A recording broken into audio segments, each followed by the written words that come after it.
In this tutorial, I'll show you how to switch from Visible to Mint Mobile. Firstly, Mint Mobile runs on T-Mobile's 5G and 4G LTE network, which users covers most areas. You can bring your unlocked phone to Mint if it's compatible. Use the Mint's mobile compatibility checker on their website. If your phone is locked, contact Visible to request an unlock before switching.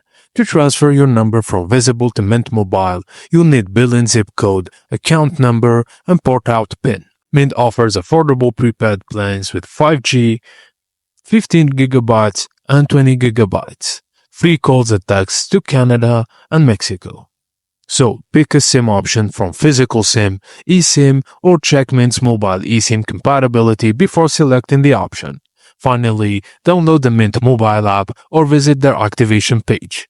Enter your Mint SIM card number and choose Transfer My Number and enter your Visible account number, your port out PIN, and your billing zip code. Just follow the prompts to complete activation. If you're transferring multiple lines, activate each line one by one.